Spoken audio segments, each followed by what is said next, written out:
tarde, gente. Eu me chamo Lídia e a gente vai falar um pouquinho hoje sobre a Política Nacional de Saúde Integral para a população LGBTQI-APN+. Primeiro, falando um pouquinho sobre o método, o nosso passo a passo. Primeiro, a gente leu tanto a política quanto os artigos que foram indicados, falando um pouquinho sobre o processo de saúde e doença, sobre interseccionalidade. A gente fez esse levantamento bibliográfico e também fizemos uma análise legislativa para entender um pouco mais sobre os direitos dessa população LGBTQI-APN+, e como ela tem enfrentado alguns problemas durante esses anos e também os direitos que eles ganharam. Essa política nacional, ela atende a população LGBTQIAPN+, e ela foi instituída em 2011. Ela surge como uma necessidade de enfrentar tanto desigualdades históricas, mas também de trazer mais saúde para essa população. Ela é fundamentada nos princípios constitucionais da saúde e é alinhada tanto com os direitos humanos, como também com o programa do Brasil Sem Homofobia. Falando um pouquinho sobre interseccionalidade, esse conceito ele foi criado em 1989 pela Kimberly Crenshaw e ele explica como alguns conceitos de raça, de gênero, de classe, etnia, eles se cruzam e eles geram novas desigualdades múltiplas. Por exemplo, falando um pouco sobre dentro da comunidade LGBT, se a gente tem uma mulher trans, negra, periférica, ela vai ser tratada de uma forma diferente do que se eu tenho um homem homossexual, branco, que vive na Zona Sul. Então, isso é interseccionalidade, é ter esse olhar a mais sobre como esses conceitos se comportam dentro desses grupos minoritários. E trazendo também o processo de saúde e doença, saúde é muito mais do que a ausência de doença. Saúde ela vai englobar qualidade de vida de uma forma multidisciplinar.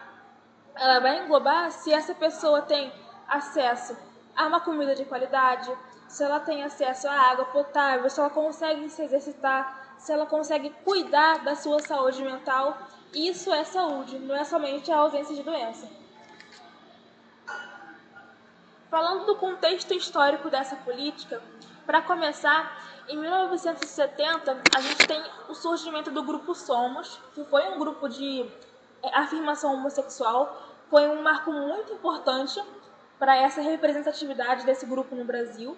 E em 1980, a gente tem a epidemia de HIV/AIDS, que ela impulsiona um olhar para essa população em cuidados de saúde, porém ela também fomenta um preconceito muito grande contra essa população, ainda sobre esse estigma do grupo de risco. Nos anos 2000, a gente tem o lançamento do Plano Brasil Sem Homofobia, que inicia as ações estruturadas de promoção dos direitos dessa população e a sua inserção nas políticas públicas. Também, nesse tempo, a gente começa o processo transexualizador no SUS, e esse processo vai incluir a hormonoterapia, cirurgias, o uso do nome social, assistência psicológica e também atendimento multidisciplinar. E nos anos 2000, a gente também tem a 13ª Conferência Nacional de Saúde, onde a gente tem o reconhecimento da orientação sexual e da identidade de gênero como determinantes sociais de saúde. Indo para os anos de 2009 e 2011, em 2011 a gente tem a criação da Política Nacional de Saúde, o que é um marco significativo para essa população, e a implantação de comitês estaduais para a saúde dos LGBTQIAPN+. Em 2010, a gente tem alguns retrocessos. Foi aprovada uma emenda que, infelizmente, congelou por 20 anos os investimentos para essa comunidade, para essa política. E também a gente tem o crescimento de alguns grupos conservadores e com discurso antigênero.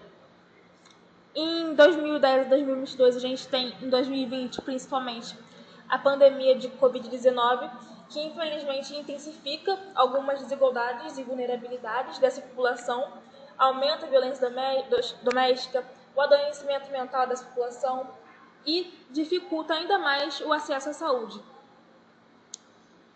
E em 2022, a gente tem a publicação de um artigo que fomenta reflexões sobre essas rupturas, sobre os progressos e destaca os diálogos entre esses movimentos sociais.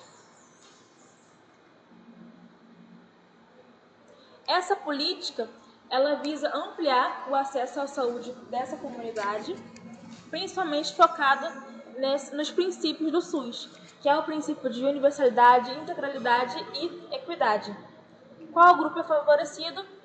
O grupo de lésbicas, gays, bissexuais, travestis e transexuais, que historicamente vão sofrer exclusão, preconceito e muita violência, o que impacta diretamente na saúde dessa população. Aumenta, inclusive, a vulnerabilidade dessa população para algumas doenças, como as ISTs, depressão e suicídio. Por esses fatores sociais, culturais, esse grupo é muito vulnerável a certas doenças, como as ISTs, HIV, sífilis, HPV, transtornos mentais, principalmente por sofrer preconceito, sofrer violência, uso de álcool, tabaco, drogas ilícitas, e também por sofrer preconceito por eles têm uma dificuldade de participar de exames preventivos, não só para câncer, mas também para outras doenças. E aqui são algumas formas de prevenção a ISTs, que tem o uso de preservativos masculinos e femininos, que é fornecido pelo SUS, lubrificação adequada, tem também a PrEP e a PEP, que é a profilaxia pré-exposição e pós-exposição, que são alguns medicamentos que podem ser usados antes de se ter relação para prevenir a infecção pelo HIV, testagem regular, vacinação contra hepatite B e HPV e, claro, uma comunicação aberta, que se você for infectado por algum desses vírus, você pode ter relações sexuais desde que haja prevenção. Bom, eu me chamo Maria Eduarda e eu vou falar um pouco sobre como essa prática é aplicada no SUS. No SUS, essa implementação acontece em diferentes níveis, como a atenção básica, que é na UBS ou na ESF, que acontece a capacitação das equipes para acolher sem preconceito, né, para fazer um acolhimento humanizado, um atendimento humanizado. Ainda nessa atenção básica, a gente também tem que essa lei garante o uso do nome social, tanto em prontuários quanto no atendimento. Temos também a atenção à saúde sexual, reprodutiva e mental e a prevenção de ISTs, incluindo acesso ampliado a PrEP, PEP e preservativos, como a Lídia acabou de falar.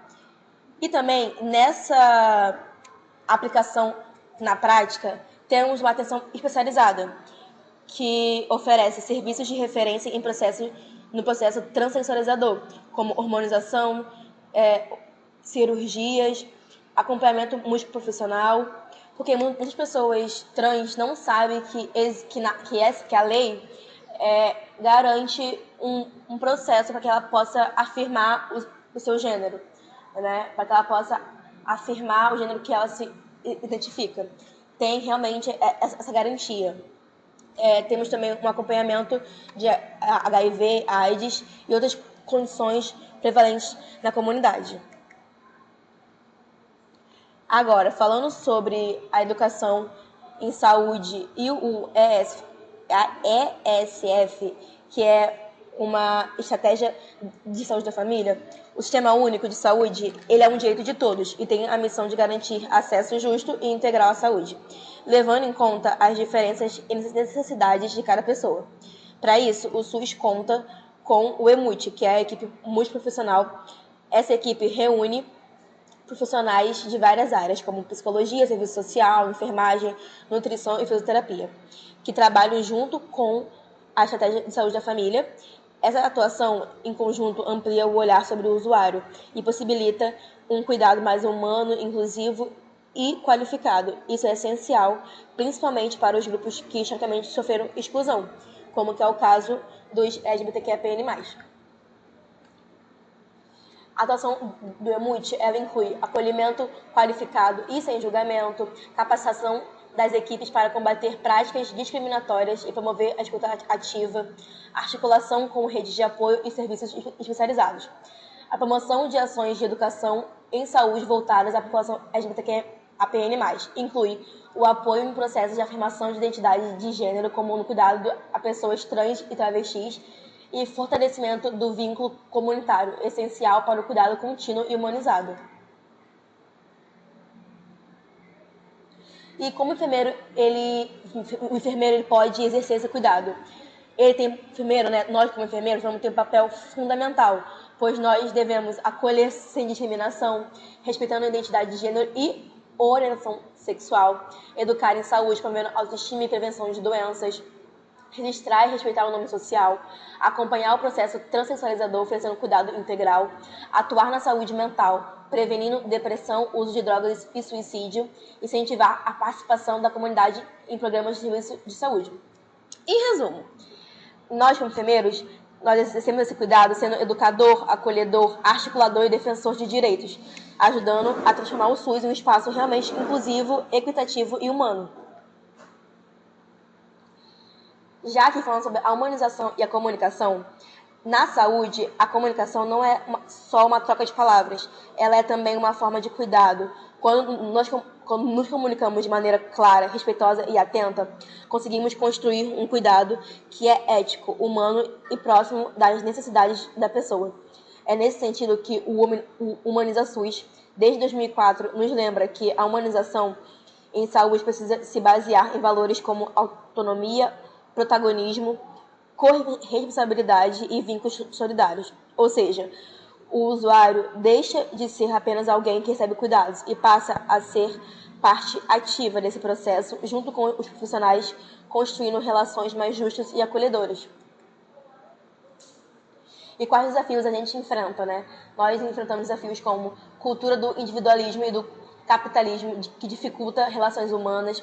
Estrutura hospitalar muitas vezes é desumana, porque ela é voltada apenas para a doença e não para a pessoa que está atrás daquele doente, vamos assim dizer. Em relações práticas, a gente pode ter empatia, escutativa, olhar nos olhos, toque, respeito e singularidade. Informar o paciente sobre a sua condição e direitos. Questão central, a gente afirma que não há humanização sem comunicação clara e um diálogo entre profissionais, uma equipe multiprofissional e a comunidade. Falando sobre a fragilidade na questão da política, afirmamos que essa política foi um marco importante para a saúde, mas na sua criação deixou de definir com clareza pontos como o financiamento às suas metas específicas. Isso acabou dificultando que sua execução acontecesse de forma igual em todas as regiões do país. Já sobre a fragilidade na implementação do SUS, a gente ressalta que, na prática, muitas vezes, a política não consegue ser aplicada de forma efetiva. Isso acontece porque diferentes motivos, como a falta de capacitação dos profissionais de saúde, o preconceito institucional ainda presente e também a escassez de recursos para serviços especializados. Um exemplo disso é o processo transexualizador, que só está disponível em alguns estados, o que limita o acesso de muitas pessoas. Passou. Passa. Pode passar, tá bem. Vou colocar uma. Bom, sou Daiane, eu vou falar o que poderia ser modificado para melhorar o acesso à comunidade LGBTQIAPN+. E, bom, a gente pode ampliar o financiamento e descentralizar os serviços, porque a partir dessa descentralização a gente tem uma comunidade mais engajada, a gente facilita o acesso à saúde. Além disso, a gente pode garantir a gente precisa garantir uma capacitação dos profissionais da área da saúde, colher dados para poder a gente ter mais informações sobre a comunidade e fortalecer a saúde mental da população LGBTQIAPN+, que ainda é pouco abordado ainda a questão da saúde mental. Sobre a educação sexual nas escolas, é importante a gente retratar que o preconceito ele existe desde a infância, então a gente precisa tratar a educação sexual para a gente promover informação, autocuidado, prevenção contra a gravidez, ISTs, violência, para ter um ensino de respeito ao corpo, para a gente combater os preconceitos como a homofobia, a transfobia, o machismo, ajudar a construir uma escola mais inclusiva e segura. Além disso, estimular a aceitação da diversidade de identidade, orientações e opiniões, para a gente formar cidadãos mais empáticos e conscientes. Aí a gente pegou algumas reportagens que falam sobre como a comunidade sofre muito preconceito em relação à saúde, dificuldade ao acesso à saúde. E tem uma pesquisa realizada pela Associação Nacional de Travestis e Transsexuais, que é a ANTRA, que revelou que pessoas trans e travestis, 94% já sofreram violência ou discriminação no atendimento à saúde. Então, muitas pessoas informam que, quando chega lá na hora de ser atendido, são tratados pelo nome do registro, não são tratados pelo seu nome social. Quando chegam para ir num ginecologista, por exemplo, não são informados direitos e não são tratados da maneira que eles deveriam, pelo seu nome, enfim. Pode usar. E aqui a gente tem alguns avanços da comunidade, né, que hoje em dia a gente tem um reconhecimento legal, o casamento homoafetivo e a união estável já é aceita em bastante países. Temos o direito à adoção por casais homoafetivos em algumas regiões. Nós temos mais visibilidade e representatividade, até mesmo na área política, por mais que ainda não seja o suficiente, nós já temos mais representantes. Nós temos as paradas de orgulho LGBTQIAPN+, como símbolo de luta e visibilidade, além de protocolos mais inclusivos na área da saúde. Os desafios enfrentados pela comunidade ainda são grandes, né, como o preconceito, a discriminação, a violência, a dificuldade do acesso à saúde, ao processo de rejeição familiar, a falta de apoio social, a questão da vulnerabilidade ampliada pela interseccionalidade, como a raça, a pobreza, a deficiência. E aqui a gente separou duas frases para a gente terminar, para a gente começar a terminar, né, no caso. Você será odiado por ser diferente em ambientes onde todos são iguais, e a diversidade é uma força e não uma fraqueza. E isso pode ser muito encaixado com a comunidade LGBTQIAPN+, porque em um ambiente em que o ser heteronormativo é uma regra, você ser diferente é tratado como inferior, como descaso. E quando a gente passa a entender que a diversidade ela é aceita e ela deve existir, a gente usa como uma potência para a gente ter mais uma comunidade mais justa, mais harmônica, mais plural. É isso. A gente separou o documentário que o professor falou, né, que é o Cabaré Eldorado, o alvo dos nazistas, que ele passa na década de 1920, em Berlim, que retrata um cabaré em que a comunidade LGBTQIAPN+, é aceita, e lá eles conseguem ser livres para serem do jeito que são, mas a partir do avanço nazista, eles passam a ser perseguidos, passam a sofrer violência de todo tipo. Pode complementar? Pode complementar. É interessante porque a comunidade LGBT ela vai conseguindo alguns direitos que basta um regime autoritário para acabar com eles. Por isso que mesmo que essa comunidade esteja ganhando direitos agora, conquistando eles agora, precisa ficar atento para que isso não caia, porque basta um regime, basta uma política diferente, um governante diferente para que essa comunidade seja perseguida. E a gente colocou... Você vamos pausar, professor, por favor? Professor, pausa, por favor. Vamos falar sobre essa... A gente colocou Passa, tudo bem. Depois a gente volta lá. A gente colocou uma cena da série que as meninas que falaram sobre a população negra, elas comentaram nessa série que é sobre pressão. Uma série, inclusive, muito boa, que ela vai retratar diversas situações que nós, como profissionais de saúde pública, vamos enfrentar quando a gente for trabalhar. No caso, essa pessoa da foto, essa mulher, é uma pessoa trans que fugiu da casa dos pais com 12, 13 anos, quando se descobriu, né, quando quis se afirmar que era uma pessoa trans, uma mulher trans, só que os pais não aceitaram, então ela fugiu da casa dos pais e começou um processo de hormônio ilegal, colocou silicone industrial no próprio corpo, o que ocasionou diversos problemas na saúde dela, que ela acabou caindo nesse hospital. E lá no hospital ela descobriu todos os problemas que o silicone fez nela e ela descobriu que ela teria o direito de fazer o processo Transexualizador. Isso aí, essa palavra. Pelo SUS. Porque tem o direito de fazer esse processo com hormônios, com cirurgias, pelo SUS. Só que como ela era uma pessoa menor de idade, ela precisava da autorização dos pais. Com isso, chamaram os pais dela e faz tudo que vocês vão ver agora na cena. Depois, se vocês quiserem, eu falo o final da história. Pode. Não sei se vai dar pra ouvir, a gente vai ter que aumentar.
O vídeo acabou cortando, mas depois disso, enfim, os pais não aceitam, o pai acaba saindo, a mãe fica naquele impasse de apoiar a filha ou ir com o marido. E eu não vou contar o que acontece depois, se ela ficar viva, se ela não ficar viva, se eu tenho que assistir a série pra descobrir se vai ficar viva ou não. Vou ter que assistir a série. É spoiler! Vocês querem ouvir spoiler? Eu posso dar um spoiler. Bom, vocês assistem a série, vamos assistir a série. Tem no Globoplay, só assistir.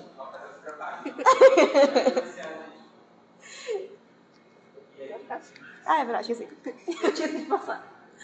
Aí tem as nossas referências, o que a gente pesquisou, o que a gente usou pra fazer toda a nossa...